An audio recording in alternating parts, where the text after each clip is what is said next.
స్వచ్ఛమైన నాణ్యమైన గౌదర్పార్ పూజా ఉత్పత్తులు www.gaudarpar.com ద్వారా ఆన్లైన్ లో ఆర్డర్ చేయండి. మీ ఇంటిని దేవాలయంగా మార్చుకోండి. నమస్కారం, వెల్కమ్ టు సుమన్ టీవీ. నేను గీతాంజలి. ఆగస్టు 19వ తారీఖున శ్రావణ పౌర్ణమి. మనందరికీ తెలిసిందే రాఖీ పూర్ణిమ అని. మరి ఆ రోజు యొక్క విశిష్టత, అలాగే ఏ సమయంలో రాఖీ కడితే మంచిది, ఆ రోజు తిథి పూర్తిగా ఉందా పౌర్ణమి, ఈ విశేషాలని తెలుసుకుందాము. వీటి గురించి వివరించేందుకు ప్రస్తుతం మనతో పాటు ఉన్నారు ప్రముఖ జ్యోతిష్యులు బ్రహ్మశ్రీ నందిబట్ల శ్రీహరి శర్మ గురువు గారు. వారితో మాట్లాడి పూర్తి వివరాలు తెలుసుకుందాం. గురుగారు నమస్కారం అండి. వాగర్థావివ సంపృక్తౌ వాగర్థ ప్రతిపత్తయే జగతః పితరౌ వందే పార్వతీ పరమేశ్వరౌ. సదాశివ సమారంభాం శంకరాచార్య మధ్యమాం అస్మదాచార్య పర్యంతం వందే గురు పరంపరాం. ఆదిత్యాయ చ సోమాయ మంగళాయ బుధాయ చ గురు శుక్ర శనిభ్యశ్చ రాహవే కేతవే నమః. శృంగేరి జగద్గురు పీఠాధిపతులకి, కంచి పీఠాధిపతులకి నమస్కారములు తెలియజేసుకుంటూ కార్యక్రమాన్ని ప్రారంభిద్దాం. గురుగారు, ఆగస్టు 19 రాఖీ పూర్ణిమ. ముందుగా రాఖీ పూర్ణిమ విశిష్టత తెలియచేస్తారా? ఎప్పటి నుంచి అసలు ఇలా రాఖీలు కట్టడం అనేది ఆచారంగా, ఆనవాయితీగా అయిపోయింది? తప్పకుండానమ్మా.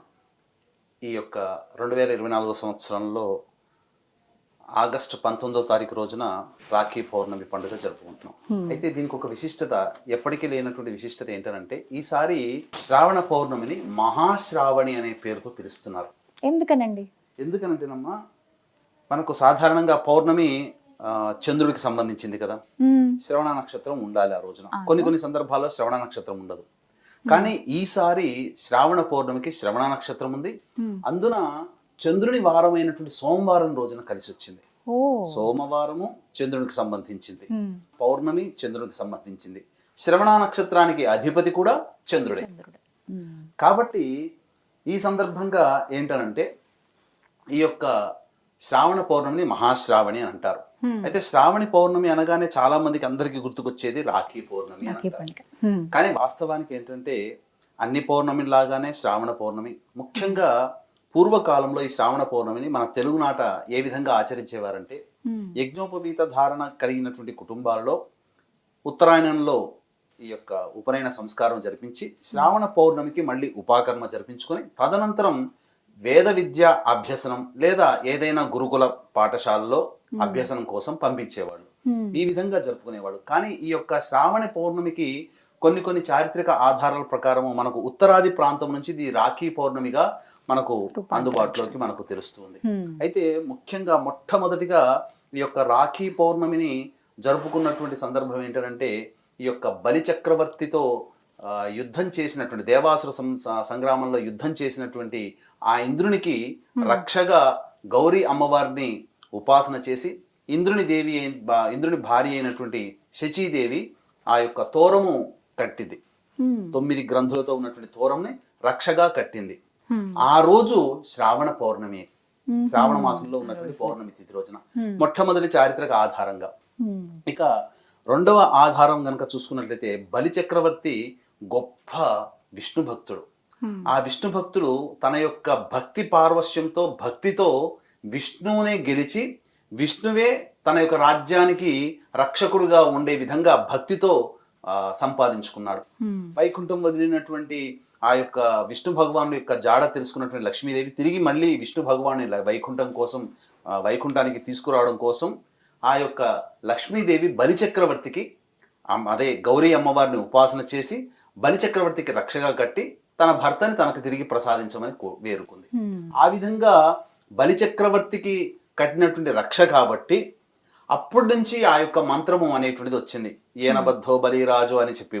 అంటే దాని అంతరార్థం ఏంటంటే, బలిచక్రవర్తినే బంధించినటువంటి ఓ రక్ష, అటువంటి శక్తిని మళ్ళీ నాకు ప్రసాదించి నా యొక్క సోదరుని రక్షించు, నేను ఎవరికైతే రక్షగా కడుతున్నానో వాళ్ళని రక్షించు అని చెప్పే ఉద్దేశంతో ఈ యొక్క ఏనబద్ధో బలిరాజు అని చెప్పేటువంటి ఒక మంత్రాన్ని ఆ రక్షగా కడుతూ, ఆ విధంగా సోదరీమణులు సోదరునికి రక్షగా కడతారు. అయితే కేవలం ఇది సోదరుడికి సోదరి కట్టేటువంటి భావన కాకుండా, తనకిష్టమైనటువంటి వ్యక్తులను రక్షించే ఉద్దేశంతో ఈ విధంగా కట్టవచ్చు.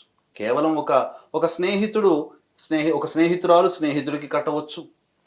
భార్య తన భర్త యొక్క, ఇంద్రాణి శచీదేవి ఇంద్రుడు కట్టారు కదా, అట్లాగే భర్త యొక్క యోగక్షేమాన్ని కోరి ఆ శ్రావణ పౌర్ణమి రోజున రక్షగా భార్య కట్టవచ్చు, స్నేహితులు కట్టవచ్చు, సోదరీమణులు కట్టుకోవచ్చు, గురువు శిష్యుడికి కూడా కట్టవచ్చు, రక్షగా ఉండాలని ఉద్దేశం. అయితే ఇంకొక గాథ ప్రకారం చూసుకుంటే మనకు చారిత్రక ఆధారాల ప్రకారం చూసుకున్నట్లయితే శిశుపాలుని వధించేటువంటి సందర్భంలో సుదర్శన చక్రాన్ని వదిలినప్పుడు చేతికి ఆ చూపుడు వేలికి గాయం అవుతుంది కృష్ణ భగవానుల వారికి. అంతటా ఆ సమయంలో రాజసూయ యాగం జరుగుతున్న సందర్భంగా జరిగింది కాబట్టి ఆ సమయంలో ద్రౌపది గమనించి అది హుటాహుటిన కృష్ణుడు వారి దగ్గరికి వెళ్ళి ఆ విధంగా తనకున్నటువంటి చీర కొంగుని చింపి ఆ వేలికి కట్టుగా కట్టింది. దానికి కృతజ్ఞతాభావంతో ద్రౌపది వస్త్రాపహరణ సమయంలో ద్రౌపదికి మానభంగం కలగకుండా తన యొక్క కృతజ్ఞతను చాటుకున్నారు కృష్ణ భగవానుల వారు. అంటే ఆ యొక్క శిశుపాలుని వధ జరిగింది, ఆ యొక్క ద్రౌపది తన చీర కొంగు తీసి కట్టింది, అది శ్రావణ పౌర్ణమి. కాబట్టి ఈ విధంగా మనకు గాథలు అనేటువంటి చారిత్రక ఆధారాలు మనకు కానవస్తున్నాయి. అయితే ముఖ్యంగా గమనించుకోవాల్సిన అంశం ఏంటంటే శ్రావణ పౌర్ణమి రోజున చాలా విశిష్టత. అంటే ముఖ్యంగా ఆ రోజున చేయవలసినటువంటి విధానం ఏంటంటేనమ్మా, శ్రావణ పౌర్ణమి రోజున ముఖ్యంగా గౌరీదేవిని ఆరాధన చేయాలి. ఏ స్త్రీ అయినా కానీ ఎవరైనా కానీ ఎవరికైతే రాఖీ కడతారో ఆ రాఖీ కట్టేటువంటి సందర్భంలో వాళ్ళకి ఆ దేవతా శక్తి రావాలనేటువంటి ఒక సదుద్దేశంతో శ్రావణ పౌర్ణమి మనకి ఏమైంది 19వ తారీఖు ఆగస్టు 2024వ తారీఖు నక్షత్రం శ్రవణ నక్షత్రం ఉదయం 8:08 వరకు ఉంది.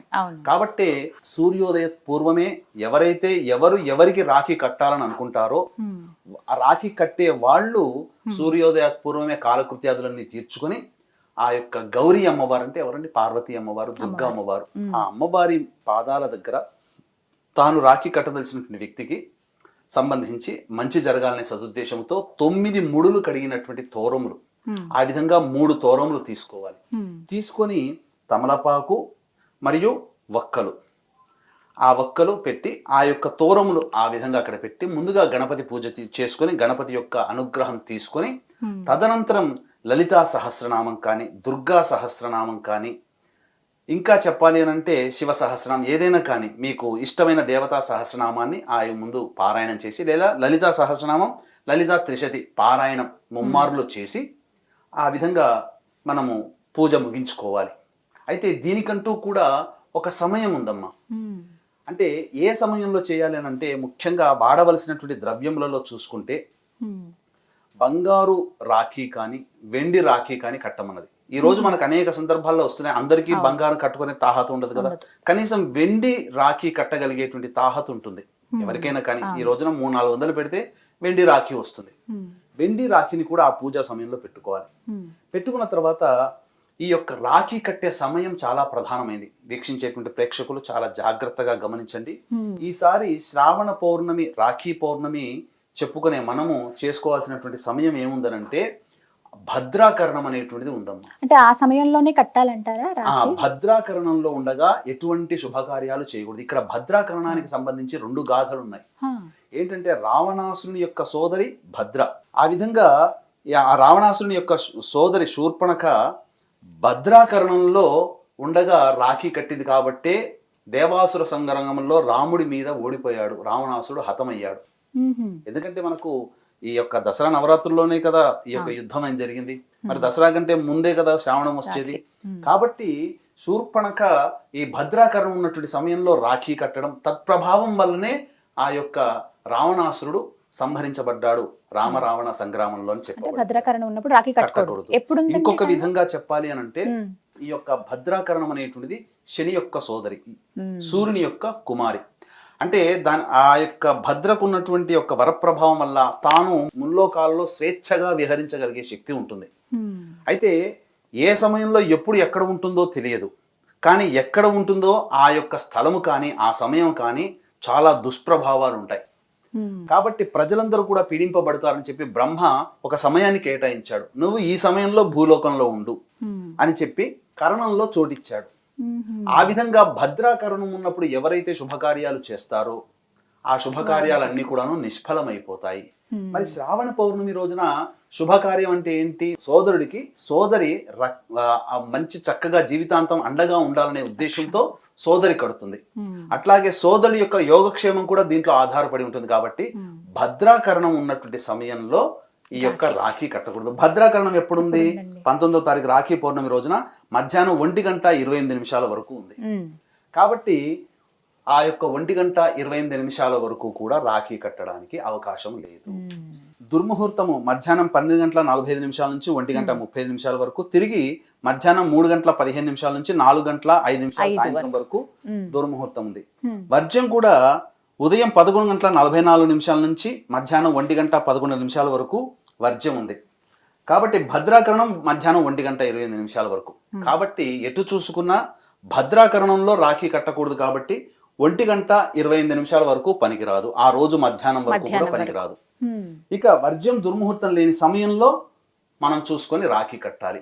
అయితే దీనికి ఒక విధానం కూడా ఉందమ్మా. మనకు శాస్త్ర ప్రకారం చెప్పబడి ఉంది ఏంటంటే, మనం ఇంతకుముందు పూజ చేశాం కదా, తమలపాకులు, ఒక్కలు ఇవన్నీ కూడా 2 ఒక్కలు తీసుకొని ఏ వ్యక్తికి అయితే రాఖీ కట్టాలనుకుంటా ఆ వ్యక్తిని ఇంటికి ఆహ్వానం చేయాలి. సోదరుడైనా కానీ, స్నేహితుడైనా కానీ, లేదా భర్త ఎలాగో ఇంట్లోనే ఉంటారు, లేదా ఏ వ్యక్తికైనా కానీ ఇచ్చినప్పుడు చక్కగా వారికి ఇష్టమైనటువంటి వంటకాలు చక్కగా ప్రీతికరముగా చేసి భోజనం అయిన తర్వాత అప్పుడు ఈ సమయంలో రాఖీ కట్టాలమ్మా. ఏ సమయం అని అన్ని మనం అన్ని చూసుకొని మొత్తం మనం ఫిల్టర్ చేసుకుంటే మనకున్నటువంటిది ఏంటంటే, ఆ రోజున చంద్రహోర మధ్యాహ్నం 1:03 నుంచి 2:03 వరకు ఉంది. కాబట్టి 1:25 వరకు ఈ యొక్క భద్రాకరణం ఉంది. కాబట్టి 1:30 నుంచి 2:03 వరకు ఉన్నటువంటి సమయము చంద్రహోర కూడా ఉంటుంది. పైగా శ్రావణ పౌర్ణమి తిథి కూడా ఉంటుంది. కాబట్టి చంద్రహోరలో కనుక కట్టినట్లయితే ఆ వ్యక్తికి శుభం చేకూరుతుంది. మధ్యాహ్నం 1:30 నుంచి 2:03 వరకు. లేదు, గురుహోర మధ్యాహ్నం 3:03 నుంచి 4:03 వరకు ఉంది. కాబట్టి దుర్ముహూర్తం 3:15 ప్రారంభమవుతుంది. కాబట్టి 3:05 నుంచి 3:15 లోపల గురుహోర ఉంటుంది. ఆ సమయానికి చూసుకుంటే కనుక గురుహోర కూడా మంచిదే, శుభప్రదం. అయితే 1:03 నుంచి 2:03 మధ్యకాలంలో 1:30 వరకు భద్రాకరణం ఉంది. కాబట్టి 1:30 నుంచి 2:03 కాలంలో వృశ్చిక లగ్నం ఉంటుంది. లగ్నాన్ని శుభుడైనటువంటి గురువు చూస్తుంటాడు. అలాగే స్థిర లగ్నం కూడా అది. కాబట్టి ఇక ఆ సమయం దాటింది అని అంటే 3:05 నుంచి 3:15 మధ్యకాలంలో ఉండే లగ్నము ధనుర్లగ్నం అయింది. కాబట్టి వీక్షించేటువంటి ప్రేక్షకులు ఈ యొక్క సమయంలో అనగా 1:30 నుంచి 2:03 మధ్య కాలంలో రాఖీ కట్టినట్లయితే చంద్రహోరలో కట్టిన వాళ్ళు అవుతారు. స్థిర లగ్నమైనటువంటి వృశ్చిక లగ్నంలో కట్టినట్టు అవుతారు. లగ్నాధిపతి అయినటువంటి కుజుడు చూస్తున్నాడు లగ్నాన్ని, అలాగే గురువు కూడా చూస్తున్నాడు. ఆ సమయానికి లగ్నానికి అష్టమ శుద్ధి ఉందమ్మా. అన్ని ఏ మంచి పనులు చేసినా అష్టమ శుద్ధి ప్రధానంగా ఉండాలి. అష్టమ శుద్ధి లేకపోతే అది దాని యొక్క ఆయుష్, ఆ ముహూర్తం యొక్క ఆయుష్ తగ్గిపోతుంది. అందుకనే మనకు విజయనగర సంస్థాపన చేసే సమయంలో ఆ యొక్క ముహూర్త శుద్ధి సరైనటువంటి సమయంలో విద్యారణ్యుల వారు చెప్పినప్పటికీ తొందరపాటుతో ముందుగానే చేశారు. కాబట్టి 400 ఏళ్ళు మాత్రమే పరిపాలించగలిగారు విజయనగరం రాజుల వారు. లేకపోతే ఇప్పటికీ కూడా పరిపాలన సుస్థిరంగా ఉండేది. సరే, అది వేరే విషయం, పక్కకు పెట్టండి. ముఖ్యంగా సోదరి తన యొక్క సోదరునికి రాఖీ కట్టాల్సినటువంటి సమయం మాత్రం 1:30 నుంచి 2:03 మధ్య కాలంలో చంద్రహోర ఉంటుంది. పౌర్ణమి తిథి కూడా ఉంటుంది. కాబట్టి చాలా శుభప్రదమని చెప్పవచ్చు. అయితే విధానము ఏ విధంగా చేయాలి అనేటువంటిది మాత్రం తెలుసుకుందామమ్మా. వీక్షించేటువంటి ప్రేక్షకులు గమనించాల్సిన అంశం ఏంటంటే, ఆగస్టు 17వ తారీఖు మరియు ఆగస్టు 31వ తారీఖు 2 రోజులు కూడాను శనిత్రయోదశులు వచ్చాయి. కాబట్టి వృషభ, మిథున, కర్కాటక, సింహతుల, వృశ్చిక, మకర, కుంభమీన రాశుల్లో జన్మించిన వారికి శనిదోష పరిహారార్థమై శనీశ్వర హోమము, అఘోర పాశుపత మంత్ర హోమము, అలాగే విద్య, వివాహ, ఉద్యోగ, దాంపత్య, అనారోగ్య సమస్యల నివారణకి 18 రకాల హోమాది కార్యక్రమాలు కేవలం 1500 రూపాయల రుసుముకి చేయించడం జరుగుతుంది. అలాగే ఒక్కొక్క క్షేత్రంలో ప్రతి నెల మీ కుటుంబ సభ్యుల గోతనామాలతో సంవత్సరం పొడుగుతా కూడా మీరు గోతనామాలు నమోదు చేసుకోవచ్చు. అవకాశం ఉన్న వాళ్ళు కార్యక్రమ తదనంతరం కాంటాక్ట్ చేసి పూర్తి వివరాలు తెలుసుకోండి. సంధ్యా సమయంలో ఈ యొక్క హోమాదులు జరిపించబడతాయి. సాయంత్రం 4 గంటలకి ప్రారంభమవుతుంది హోమాది పూజా కార్యక్రమాలు. కాబట్టి 1 గంట లోపల మీరు గోతనామాలు నమోదు చేసుకోవచ్చు. ఇక పూజా విధానాన్ని మనం తెలుసుకుందాం. ఏ విధంగా సోదరుడికి రాఖీ కట్టాలి అన్నప్పుడు, సోదరునికి భోజనము అవన్నీ తాంబూలాదులన్నీ ఇచ్చిన తర్వాత అప్పుడు సోదరులు తూర్పు ముఖంగా ఉండాలి, తూర్పు వైపు ఫేస్ చేస్తుండాలి. సోదరి ఆ యొక్క ప్లేట్లో, రాగి ప్లేట్లో కానీ లేకపోతే ఇత్తడి ప్లేట్లో కానీ వెండి ప్లేట్లో కానీ దీపారాధన కుందులు 2 తలా ఒక్కొక్క దీపారాధనలో 2 ఒత్తులు వేసి తీసుకొని రావాలి, నువ్వుల నూనె వాడాలి దాంట్లో. తదనంతరం దీపారాధన చేసిన తర్వాత పక్కనే ఆ 2 తమలపాకుల్లో 2 పోక చెక్కలు కూడా ఉండాలమ్మా. ఉన్న తర్వాత ఆ యొక్క సోదరుడికి అలంకరణ అనగా బొట్టు పెట్టి, అప్పుడు ఒక పోక చెక్క తీసుకొని కుడివైపు నుంచి ఎడం వైపుకి ఇలా ఒకసారి క్లాక్ వైజ్ డైరెక్షన్ లో తీయాలి. తీసి ఆ పోక చెక్క పక్కకు పెట్టాలి. రెండో పోక చెక్క తీసుకొని మళ్ళీ ఎడం వైపు నుంచి కుడి వైపుకి ఇలా దిష్టి తీస్తాం కదా, ఆ విధంగా చేసి అప్పుడు పక్కకు పెట్టేయాలి. అప్పుడు దీపారాధన కుందులతో దీపారాధన చక్కగా చేసి హారతి ఇచ్చిన తర్వాత, అనగా హారతి విధంగా మనం దీపావళి రాత్రి నాడు ఏ విధంగా అయితే హారతి తీసుకుంటాం అలా ఇచ్చిన తర్వాత అప్పుడు సోదరుడికి తన చేతితో చేసినటువంటి తీపి పదార్థాన్ని పెట్టాలి, నోట్లో తినిపించి అప్పుడు ఆ యొక్క పొద్దున పూట ఉదయం 8 గంటల లోపల పూజ, గౌరీ అమ్మవారి దగ్గర లలితా త్రిశతి నామావళి, లలిత సహస్రనామంతో పూజ చేశాం కదా, ఆ 3 తోరాలని చేతికి కట్టాలి. కట్టేటప్పుడు ఏనబద్ధో బలిరాజు అనే మంత్రం ఉంది కదా, దాని అర్థం ఏంటంటే అర్థం చేసుకుంటూ చేస్తే చాలు, మంత్రం చెప్పాల్సిన పని లేదు. దాంట్లో ఉన్న మంత్రార్థము అంటే బలి చక్రవర్తినే బంధించగలిగినటువంటి ఓ తోరమా, నీవు అంటే అంతటి రాక్షస శక్తినే నువ్వు బంధించగలిగావు, నా సోదరుడికి లేదా నా స్నేహితుడికి లేదా నా భర్తకి లేదా నా శిష్యుడికి భవిష్యత్తులో వచ్చేటువంటి ఇబ్బందులన్నీ కూడాను బంధింపచేయి అనే ఉద్దేశము, భావనతో మంచి జరగాలనే ఉద్దేశంతో నా సోదరుడు, నా భర్త, నా శిష్యుడు, నా స్నేహితుడు విజయవంతుడై ఉండాలి అన్ని కార్యక్రమాలు అనే భావన చేసుకుంటూ 3 తోరాలు కట్టాలి. తర్వాత తాను లౌక్యంగా మనం వాడుకునేటువంటి రాఖీ కట్టాలి. ఈ విధంగా రాఖీ కట్టాలమ్మా. ఈ విధంగా చేసి పెద్దవాడు సోదరుడైతే ఆశీర్వచనం తీసుకోవాలి, భర్త అయితే భర్త ఆశీర్వచనం తీసుకోవాలి, స్నేహితులైతే ఆలింగనం చేసుకోవాలి. ఇక శిష్యుడైతే ఆ శిష్యుడు గురువుకి నమస్కారం చేయాలి. ఈ విధంగా చేసి తీసుకోవాలి. తరువాత అప్పుడు సోదరుడు తన వెంట తెచ్చుకున్నటువంటి, అంటే ఆ సోదరుని ఆనందింప చేయాలనంటే బహుమతులు, సోదరికి ఇష్టమైనటువంటి ఏదైనా కానీ బహుమతులు ఇవ్వాలి. భర్త భార్యకి బహుమతులు ఇవ్వాలి, శిష్యుడు గురువుకి ఏదైనా ఉపయోగపడే వస్తువులు ఇవ్వాలి, స్నేహితుడు ఇరువురు కూడా ట్రాన్స్ఫర్ చేసుకోవచ్చు, తప్పులేదు, ఏదైనా వస్తువులు వాళ్ళకి ఇష్టమైనవి. ఈ విధంగా ఒకరు రక్ష కోరి మన రాఖీ కడితే ఇంకొకరిని ఆనందింపచేసే ప్రక్రియ ఇది. దీనివల్ల ఇలా చేయడం వల్ల చాలా శుభాలు కలుగుతాయి. ఎందుకనంటే శాస్త్రం ప్రకారం మనము అష్టమ శుద్ధి ఉన్నటువంటి ముహూర్తమే చెప్పాము, ఏ సమయంలో పడితే ఆ సమయంలో చెప్పలేదు. ఇక మధ్యలో శనిహోరం ఉందమ్మా, 2 to 3 గంటల నుంచి 2 గంటల 3 నిమిషాల నుంచి మధ్యాహ్నం 3 గంటల 3 నిమిషాల్లో ఉన్నది సమయం ఉంది, అది మంచిదే కావచ్చు కాక, కానీ శనిహోరం ఉంది. శనిహోరంలో మనం ఎలా శుభాన్ని చేస్తాము, చెయ్యం. కాబట్టి మనం అన్ని రకాలుగా ఆలోచన చేసి శుభమంగళమైనటువంటి ముహూర్తమే మనం పెట్టడం జరిగింది. కాబట్టి ఎల్లరూ కూడా ఈ విధంగా చెప్పినటువంటి విధానాన్ని ఆచరించి చక్కటి శుభ ఫలితాలు పొందుతారని ఆశిస్తున్నాం. మొత్తంగా మధ్యాహ్నం 1:30 నుంచి 2 గంటల 3 నిమిషాల లోపు రాఖీ కడితే కట్టిన వారికి చాలా శుభం కలుగుతుంది అంటారు. చాలా సంతోషం అండి, చాలా చక్కగా వివరించారు గురుగారు. ధన్యవాదాలండి. సర్వం శ్రీ ఉమామహేశ్వర పరబ్రహ్మార్పణమస్తు.